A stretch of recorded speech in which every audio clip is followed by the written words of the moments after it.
Hello and welcome to the Sales Scoop. This is a weekly live show for the founders and leaders of technology businesses who want to improve how they sell. I'm Alistair Cole. I'm an AI graduate and ex-software developer with 2 decades experience in sales and marketing. And I'm joined today for the show by a man who's helping me become a modern hybrid seller, my co-founder and co-host, Kieran Gill. Hi, Kieran. Hi, Kieran. Hi, Alistair. Hi, my connection's a bit strange there, sorry. Hello, everybody. My name's Kieran Gill. I am a co-founder of the Uplift Partnership, and I've got 25 years experience in sales enablement, in tech, and in corporate finance. Thank you, my man. And together with our CTO, Douglas, we are the Uplift Partnership. We accelerate sales for technology businesses. We help get them greater clarity, increased confidence, higher win rates, reduce their stress about selling, and increase their happiness. And today's show is a really exciting one, certainly from my point of view, focusing on modern hybrid sellers. What is happening right now in 2025? How can salespeople and founder sellers adapt themselves in order to keep up with the pace of change, which feels in the last certainly 2 years, my friend, to be very rapid about how the role of sellers is changing, right? From fewer things to more areas, which is why we've picked this topic. What are you seeing in the market at the moment, Kieran, with the clients you're working with and other people in terms of like what are the expectations of modern sellers, of modern hybrid sellers? What are you seeing? Yeah, I think it comes across in different places across complex selling, where you're noticing in complex selling that there's a re-emergence of a business development rep, a BDR, as you would call them, that suddenly there's gone away from the point of an SDR, a sales development representative. It's now gone into a BDR, what was something that I did back in the noughties. So it's quite interesting to see the re-emergence of this. And I think that's coming back because of the human side of selling. I think people have kind of moved away from, or they kind of got scared of the whole technology burst that's happened. And selling had become a little bit distanced from humans. And now we're bringing back the BDR role. You suddenly notice that suddenly the humans are coming back into the game. Yeah, that's a great insight, and I think we're going to touch on that role, that BDR role, and the kind of the re-rise of the humans, which really I think has come off the back of COVID. COVID was an accelerator for digital first sales approaches, video conferencing, and that has just accelerated the rise of this hybrid seller that is hybrid in two senses of the word, both digital and as well as being in person, but also a hybrid in terms of just the sheer volume of new skills and capabilities they've got and are expected to have. The last 6 months in the role has undergone significant transformation driven by these technological advancements and shifting buyer behaviors and evolving workplace dynamics. So really exciting show to get into. For people watching live, we're as always ready to take your questions on LinkedIn. Drop something in the comments and we'll see. We may be able to get to your question personally. We've broken down the modern hybrid seller into 3 chunks that we're going to cover off today. Without further ado, these 3 are multi-talented professionals. They are dynamic market navigators, and they're also enabled by cutting edge technology. And for all of those 3 areas, we're going to dive into the diverse skill sets that they have in these 3 areas. We're going to touch on some of the differences that we're seeing now than 2 years and even 6 months ago. And we're going to pick out some takeaway learning actions that you, if you're looking to become a modern hybrid seller, that you can do immediately to up your game. So those are the 3, okay, and we're just going to dive straight into this first one. So multi-talented professionals. I mean, the range of skills and capabilities that people are expected to have now, just in the sales world, seems enormous. You know, they're blending marketing and technology and product and customer service with sales. You know, talk to me a little bit, Kieran, about, you know, your views on that kind of multi-talented aspect that dynamic sellers are having to show. Yeah, so what you're seeing is that the modern seller needs to obviously bridge quite a lot of the sales process. They're going from prospecting at the top of the funnel all the way down to selling, and then potentially even then doing customer success at the end. So the smaller companies really need their salespeople to be multi-talented and multitasked across the bridge, and that's why they're using so much more technology. And we'll get over to that in the third phase. But what you're noticing, that less people are doing more, and they're expected to do more because it is difficult out there finding the right people. But then comes on the other side of it, are you overburdening potentially sellers because they're not selling because they're too busy doing marketing things, or they're too busy doing customer success things?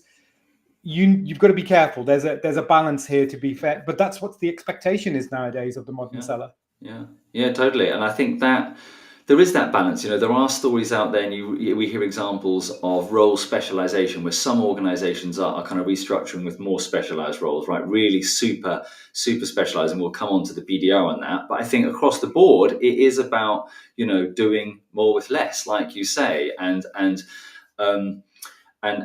you know, their expectations are significant. You know, for me, they're expected to kind of communicate effectively, right, across multiple different channels. In terms of that multi-talented professional, they're expected to build relationships digitally, in person, and keep them going for longer. But one area I'm really passionate about is the new expectation around analyzing and interpreting data. Right, that these sellers also are doing that research, right, like the buyers are, and their expectation is they can find the right data that's going to demonstrate value or persuade a buyer to move forward in the process. And they've got to sift the wheat from the chaff, find that information quickly, vet it, and then dress it up and get it out to buyers, which, you know, just wasn't happening, you know, 2 years ago. So what are your thoughts on how it's different now, right? In terms of that kind of multi-talented. What if you look back, you know, 6 months or further, you know, to what are the things that have changed significantly? I think the expectation of the buyer is getting more and more. So from a buyer's point of view, realistically, by the time they've come to your web, you know, by the time a buyer has made contact with you, and we're talking about inbound side of things, the expectation is that you know what you're doing and you're able to help them facilitate the purchase. That's what is out there. From the opposite side of the kind of the place where you're looking at outreach, when you're doing outreach, realistically, you have to be data led. So you're looking at intent data. So you're looking at people who are coming to your website that aren't purchasing, but are searching for certain things that are key problems for them. And that then comes back to your marketing side of your business, and potentially even your BDRs and people who are posting or reposting items into LinkedIn or wherever you're posting this, with the right keywords out there, so that, you know, a CFO who's got problems in their you know, financial department with certain kind of problems there, that you're talking about those issues, so that when they are searching for those problems, that your name is popping up or your company's name is popping up, so that the intent data is there for you to then react on. And I think that's a major thing that I've seen in the last 6 to 12 months, that now technology based, realistically, you are looking at serious intent data. There's so many more technology tools out there that do this. Any company that isn't using intent data pretty much is shooting in the dark. So that's where you are. And there is a lot more out there for you to potentially use. Yeah, that's interesting. You bring up buyer expectations. You know, they're enormous now, right? 87% expect to be delighted before and after purchase, right? Expectations are sky high. Hyper personalization, because these tools are available, is now table stakes. You talked as well about having to own the entire buying journey, and that's the case, right? From the foundational stuff of strategy and the playbook and the technology, all the way through to the prospecting, meeting, and closing. Modern sellers expected to, absorb these changes in their roles. They're producing more content. They've got to be data fluent, mastery of all these channels. So there is a really, really powerful and broad skill set that is required. But it's a lot, isn't it? And we see the pressure with founders and senior leaders. We'll come on to kind of technology overwhelm, but one area that you talked about there was the kind of marketing side of things. And as sellers get into supporting their buyers digitally, what's the responsibility for the modern hybrid seller in terms of how they're supporting self-service, Kieran? What is their role, and how has their role changed in terms of how they're supposed to create, maintain kind of self-service tools? What's your thoughts on that? When it comes to self-service tools, you've got to remember that your website pretty much is helping to facilitate that sale as well. So, your chatbot, all the calculators and everything else that you've got on your website is slowly bringing these people in. And that's where the intent data is coming from, that you're getting people who are engaging with your website. And that is pretty much early on in the selling process. But as you go into the complex sell itself and somebody reaches out to you, that's where the problems really start, because then what you have is potentially 6 to 12 potential buyers in that buying process that most of them you won't even see, and you don't even know what they want. And they're all engaging with this potential one person who's the pivot, that you're thinking that you're selling to this one person, but you're not. You're selling to an actual group. So it gets more and more complex. And and there you are now, you've got 3 or 4 deals. That means potentially up to 36 different people if you've got 3 deals. How do you service 36 different mindsets? It's an absolute minefield. Yeah, well, that's great you're talking about buying groups and getting into market, because that is our second section here, right? Beautifully done, my friend. As well as being multi-talented, which we've covered, we've scratched the surface on, modern hybrid sellers are dynamic market navigators, right? They are, they're out there in a rapidly changing landscape that is moving very fast. They've still got to, create the basic strategic fundamental components of selling. They've got to get the right funnel mix across multiple channels, but they are out there, right? You talked about buying groups. Buying groups, growing in size. I think your HubSpot stat isn't this, but I read something just yesterday that the average numbers in buying groups now is 11.5 or something, according to a recent HubSpot survey. So that is growing, like you say. So in terms of modern hybrid sellers getting out there into the market, you've touched on it a little bit there. For me, it's a rapidly changing environment. They've got to embrace the digital technologies, new platforms and tools, the streamlining communication with potential buyers and the whole group. In terms of it being a dynamic marketplace, how do modern sellers need to how agile do they need to be? A bit of a leading question, but what's changed there in the last 6 to 12 months in terms of their requirements? I think the rise of AI, and it is a buzzword and it's out there. Just the expectation is that you are able to handle a lot more communication, and some of that will be semi-automated, some of that will be totally automated. But however, as you come into the sales process and you're further along, none of it will be automated. So depending on the customer, where they are in your sales process and their buying journey, your level of attention has to be at the right point. Now, where do you take it, and who do you need to, and what information should you be giving them at the right time to make sure that they are still in the buying process? Now, when you start bringing all those components in, that means your marketing material has to make sense at the right point at the right time, because you might think that one piece of material will fit everybody in that company, however it doesn't. And then you suddenly wonder, why hasn't that customer come back to me in the last 3 weeks? Well, because what you sent didn't resonate. That's what's happened. Or their priorities have moved. So from a market opportunity point of view, sellers need to be fast. That's the thing about the modern hybrid seller. As soon as a lead hits the desk, you need to be rapid. You need to understand what the client wants. They want it before you've even sent it. Because tell you the truth, the modern buyer probably has an attention span of a goldfish. Because tell you the truth, the next thing that comes along, boom, they're now concentrating on something else. So yeah, and like you said, that human element of sales is coming back. I think post pandemic, our friendship groups kind of shrunk a bit, and we put greater emphasis on building relationships. We've seen the rise of referral business that's gone up quite significantly since then. But the truth is that a lot of buyers, still want to. They prefer interacting digitally.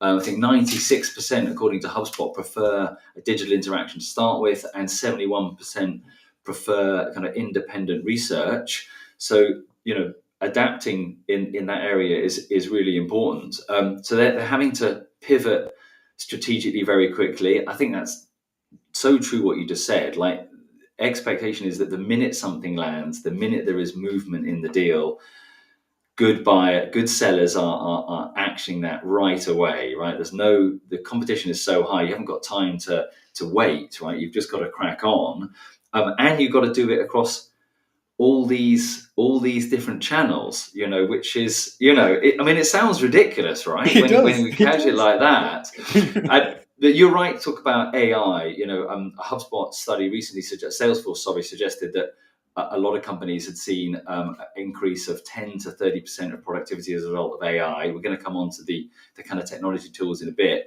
but tools are helping, right, to cover off a lot of that. But the truth is that even if they are, the original sales tenets are still required, right? You've still got to get your funnel right. And crucially, you've still got to find a way to deliver value, right? Because demonstrating value in your product or service is still the thing, right? That is going to result in a higher likelihood of a quality deal with that buyer. So those strategic pillars are still there. You just got to do it across multiple channels, 24/7. So fortunately, there is a solution, right? And that is modern sellers being enabled by cutting edge technology. And this is part of our area of expertise. We help accelerate technology businesses in sales by combining a combination of cutting edge tools that are out there. Often we've built our own. We have our own SaaS platforms, which is one of the reasons we're able to help them with our technology skills. But this really is a huge area. Obviously, AI is enormous now, and I read recently that 28% of time is what sellers are spending on selling. Even with AI at the moment, that was a Salesforce study, and that's 72% of the time spent on administrative tasks. So, that's a bit worrying. I was hoping that number might have moved a little bit more in the last 6 months with the arrival of AI, but maybe it's additional workloads been loaded on. What are your findings, your thoughts, Kieran, on how important cutting edge tech is for modern sellers, and what are you using that really makes a difference to you? I think what's happened in the last 2 years, because the whole AI revolution, everybody jumped on the bandwagon, and suddenly you've got an influx of loads and loads of tools. Now, a lot of the big players stayed outside of the market because they were biding their time to understand how they're going to utilize this. And it takes them, the bigger companies, the Salesforces and the Microsofts of these world, takes them a lot longer to actually maneuver because they're bigger ships. Where the agile, smaller companies came in with all these, there were so many tools. Suddenly everything was AI infused. And as a seller, it was quite overwhelming because you didn't want to get left behind and you wanted to make sure that you were using all this new technology. But then it wasn't right for your tech stack because it didn't make any sense. And this comes back to exactly what you just said, Alistair, in the sense of it overburdened the seller. Because now you've got more technology, you need to learn more, And now you've got too many things, and it's not really actually helping. It just because it's AI infused doesn't mean it's better. It just makes it more difficult sometimes. Your sales process, it's something that you need to look. Your sales process is something that's very, very delicate. And you add a new ingredient in there, and suddenly something that worked beautifully before suddenly doesn't work at all. And suddenly we had all these tools and we didn't know what to do. What you've noticed now in the last 6 months, and especially in the last 3 months, the big players have all found their gears. And now suddenly the Salesforces, the Microsoft, the SAPs, all the big players are now saying, hey, guess what we've got? We've got Copilot that does this. We've got a sales agent that can do this. Suddenly now we've got everything you've ever wanted. So the tool that you might be using a few months ago that seemed a little bit out of date, how now suddenly has all this AI functionality, everything that you wanted, and it's been designed in a way that it doesn't actually break your sales flow. So that's really, really important going forward.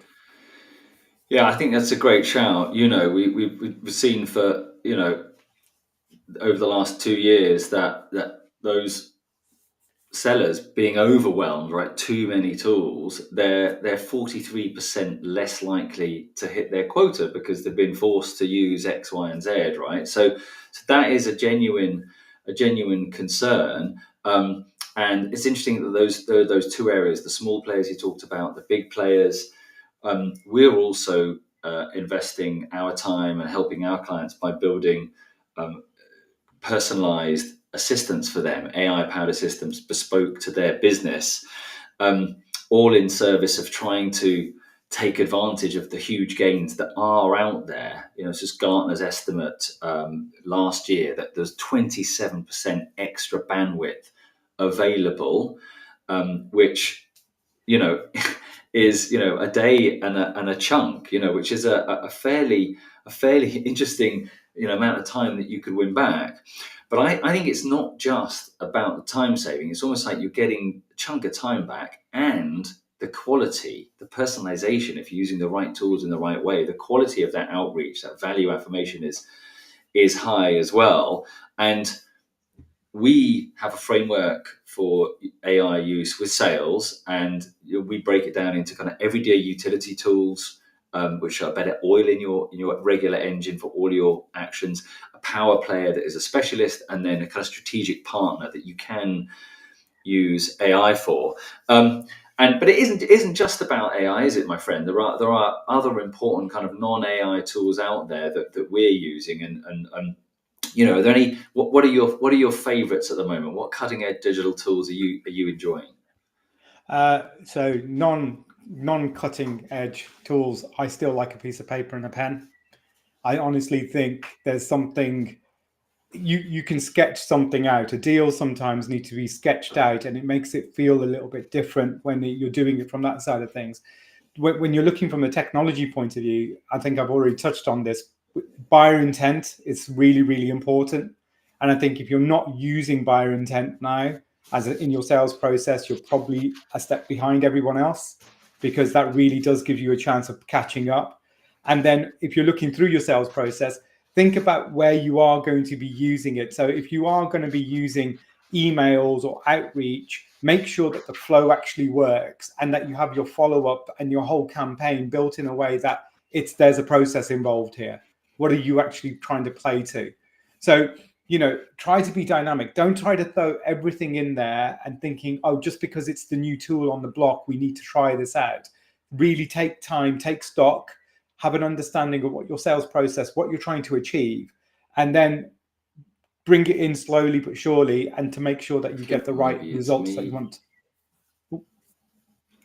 No, we're good. Yeah, and I think that is a great shout.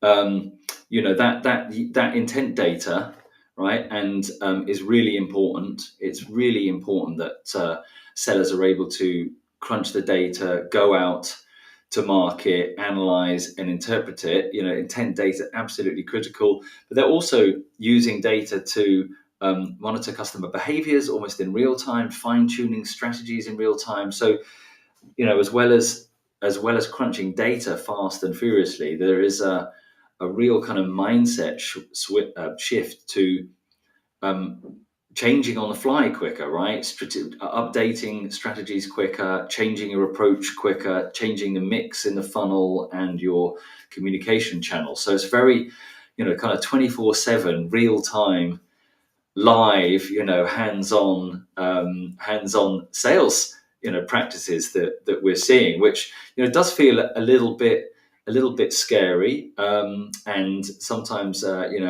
guides are needed, frameworks are needed. So look, that kind of wraps up quite nicely our last section on enabled by cutting edge technology. There's loads we could talk about there in terms of AI. Previous episodes of this show, we've pulled out our top 10 AI tools for sales and gone through, our steps on how you can use technology and technology platforms to accelerate your sales. Obviously, loads more we could talk about there, but those are the three big areas that we see, in terms of the modern hybrid seller. Now, we might have painted a picture of intense pressure, but there are opportunities out there, aren't there, my friend? There are opportunities for sellers on the front foot, and maybe you could talk a little bit about your feelings of that and what's happening with the economy, and where you're starting to see kind of growth or success for some scale ups and startups. What is where is it looking rosy right now? I think there's a lot of doom and gloom out there, especially with what's happening in tariffs around the world, because that's going to have a knockdown even in the services world, because what's going to happen there potentially is that companies will then hold back investment, and that means we won't get to a position where people are investing. However, their opportunities are still out there. It just means that you have to create value and show value a lot more to the client to move them forwards. Budgets are still got to be spent. That means sales can't stop. So don't feel that just because Bloomberg and everybody else is saying that we're all at the point of meltdown, that means no one's going to be buying. It just means that we need to create more value and be more emotionally connected with our seller, with our buyer. Make sure that the buyer understands where the value is, how we're going to help them navigate the difficult period that they're going through, because that's what our buyers are going through. They're going through a difficult period. They're feeling the shock as much as we are. So we all have to rally around together and make sure that we don't fall into a recession that for some reason we're all wishing upon ourselves at this moment. I don't know why. And so I think the as well as being human and looking after buyers through this tough period, I feel like the growth opportunity is in kind of skills and capabilities, and that's what you can do now as a seller. If irrespective of what's happening in the market, now is the time to be thinking about how you develop yourself in these areas. How can you make yourself more talented? How can you practice dynamism and pivoting and changes in the market? And how can you play with and onboard and master some of these new tools? So even though times are tough, there is an opportunity to grow now, so that when those times improve, you are a modern hybrid seller and ready to take advantage of that new job, or smashing it where you currently are. So there is a opportunity for growth right now, and we believe in these three areas. If you're interested in learning more about becoming a confident founder seller and owning the entire buying journey, which is required now, then you can head over to our website, theupliftpartnership.com/white paper, and download our 12-page white paper called The Empowered Founder Seller. You can get it by zapping this QR code now. If you are interested in more detail around the people side, the skills side of selling, then the second section of our 360 sales diagnostic, which is on team structure, dives into the kinds of roles like the BDR that Kieran talked about, and others that you will need to be a successful business. And the The next live show we're going to have is a fortnight today. It's a subject that's very close to our heart. Sales playbooks, the rigor and the discipline that businesses go on in the production of the sales playbook and the creation of their formalized approach to selling is something that, quite frankly, without that, we've struggled to see businesses raising investment, which is why we're going to be talking about sales playbook that land investment 2 weeks today. And if you're interested in previous episodes of the show, you can head over to thesalescoop.com and peer in to that page and have a look at some of our previous shows, including ones like Top 10 AI Tools for Sales, How to Move from Seed to Series A, and other absolute bangers. That's us, 1231. Thanks very much for your time today, Kieran, and your brilliant insights on the market, on modern hybrid sellers and what's happening out there in the marketplace. So thank you very much. Pleasure, Alistair, as always, and thank you very much for all your wisdom as well. My pleasure. Right, well, we'll sign off here. Thanks for watching, everybody. Thanks, Kieran. Have a great day. Bye for now. Bye. Bye for now.